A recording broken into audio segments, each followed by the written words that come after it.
Hey, welcome back, everybody. The regular returning members, the RV Nerd Herd. My name's Josh, the RV Nerd. This is Bish's RV. We're down here at Jayco's display in Las Vegas today. The 210QB has been a very intensely popular solo and couples camper for a lot of years for a lot of reasons. It's small, it's lightweight, it's easy towing, it's no slides, it's no nonsense. This is everything you need and nothing you don't kind of camping right here. But it brings in a separated seating setup in the back, which is some cool alliteration that I wasn't planning when I woke up today. That gives you a sofa and a dinette with some really respectable window coverage. It's a middle kitchen, middle bathroom, kind of very classic camper, not a glamper design with a front walk-around bed, albeit a short queen. But that's the thing. I'm going to try to give you positives and negatives as we go here today, so you can be better informed and educated as to whether this is the right one for you or not. Compared to last year, if you've been following this one, the GVW got upgraded a little bit by about 500 pounds and now has about a 6,000 pound GVW, meaning more cargo carry capacity than it had before, and basically, essentially the same tow vehicles are going to apply here. They put a decent sized awning on this. They've got double the warranty of basically anybody else in this class. Walkable roof, optional solar, prepped for ladder, it has one of those telescopic removable kind of jobs on it, and then a couple other interesting little odds and ends, like a really nice full front pass-through, but a galvanized steel lined wheel well. So let's say, God forbid, you have a blowout going down the road, you have a literal silver lining that might actually be the thing that keeps you from completely ruining your vacation and your RV. You could get the spare on, you could get there, you could limp through. I hope that doesn't happen, but in case it does, it's nice that they kind of thought about little things like that. And those are the little details a lot of manufacturers don't apply to their more budget-sensitive campers like this. So if you appreciate how we're sharing the ups and the downs and the in-betweens, hit that subscribe button and let's get inside.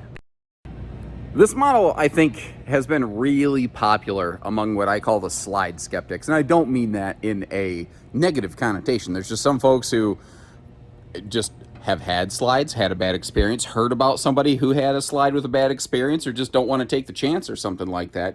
And, I think there's something to be said for looking at a basic RV and saying, well, that just means it's got fewer things to go wrong. And I'm doing this to kick back and relax. I'm not doing it to, I've heard RVing described as fixing things in beautiful places, and I can understand somebody trying to avoid that. Look how they expanded the drawer coverage in this. They added, the top is like a pull-out sponge drawer, the bottom's a tiny little drawer, but they had a little pocket so they didn't waste it. I'll sweep back later and get you a look at all that kind of stuff. You look at this, you're like, no stovetop backsplash though, but the actual glass cover is the backsplash, which is nice.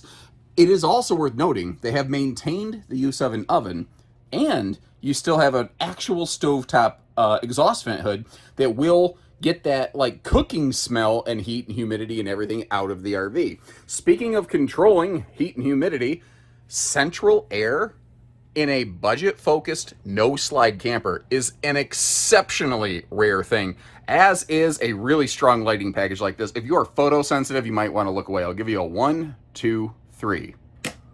I never know if you should go 1, 2, 3, then click, or click on 3. But you might have noticed how the living room lights are on a little different switch. That's so that if, you want to still hang out back here, but somebody's trying to snooze up front, you can have kind of separate zone lighting that way. Now, they go about a split seating arrangement, and you might notice how it's all, what do I want to say, clean flooring? No vents, no carpet or anything like that. Just very simple, straightforward, very, very easy to maintain here. But the split seating arrangement technically gives you more seating spaces, but it also gives you more options, but it also means you have a smaller set of 2 seats instead of one big seat. Like some brands have a giant U-dinette in the back that some people prefer, and there's nothing wrong with that. I'm not saying this is better. It's just different. That's really the goal that I have with my videos, is not to tell you what's better. It's to help you decide which one is better for you. Because if there was just one best RV, why would we carry all these different things? It would make sense, It's kind of interesting. Jayco has maintained a wired stereo and integrated speaker system as compared to going Bluetooth or something. I mean, it has a Bluetooth function, but it still has speakers. They're also one of the only brands that still actually runs HDMI wiring in a smaller RV like this. So if you do want to plug in I don't know, any kind of TV or something up there if you choose to. You know, nothing says you have to. You got a perfect spot for it. I would definitely recommend some kind of articulating mount where if you had a TV up here, it could swing and turn and bend in different ways. So you could angle it however you wanted to.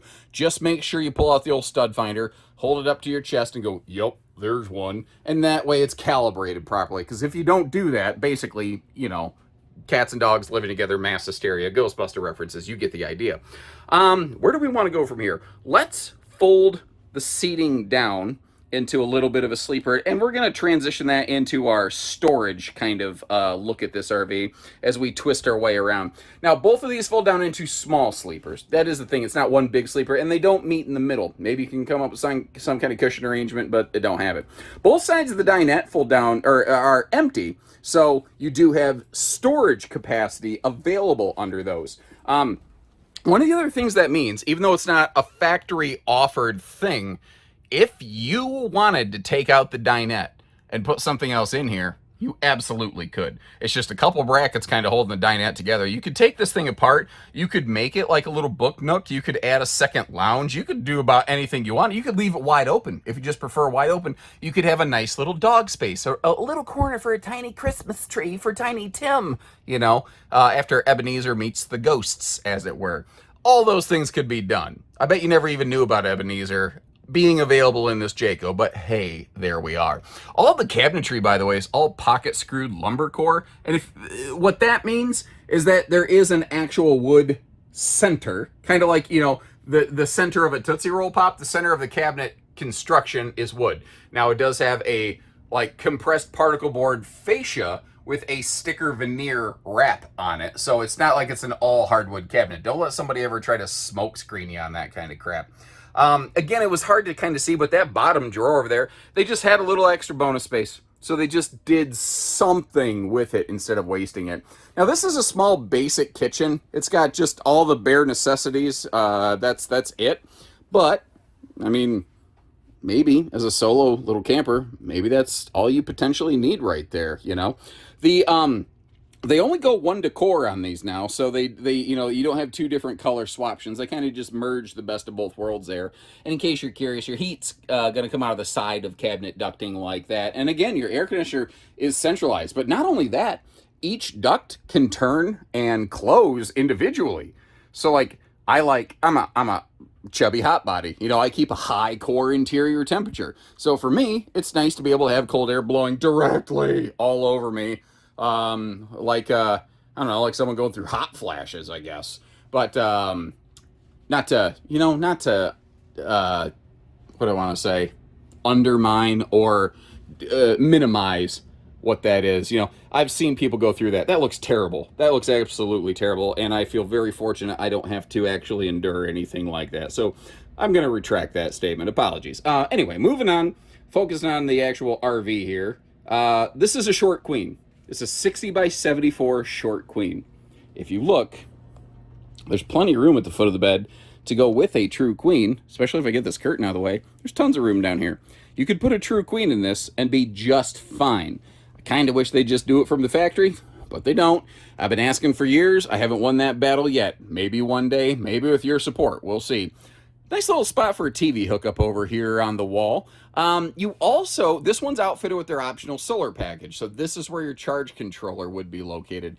Now, it doesn't really put out any kind of significant light, but I will say, like, if you are super nighttime photosensitive, just even a Post-it note sticking over that thing, whatever little bit of light it is producing, should block that right out for you. Shouldn't be an issue. Both side stands are nice and wide open, perfect for side sleepers, like if you like your arms slung off the side of the bed, you know. That's, you know, there's different types of sleeper. Like, I'm a side sleeper, but I curl up like in the fetal position, like a little bitty ball, you know. For a big dude, I don't take up a lot of space typically. In case you're wondering, what you're going to want to do up here more than likely is get some like wicker baskets, because you got about a good, I don't know, 1 inch-ish, maybe just slightly less than that right there to help hold some of those up there. So take a little visit to Target and you should be all set there. Looking at your storage in your bedroom, your hanging wardrobes, the left one is hanging closet space. The right one is dresser space, but it's really nice that you have that easy lift bed.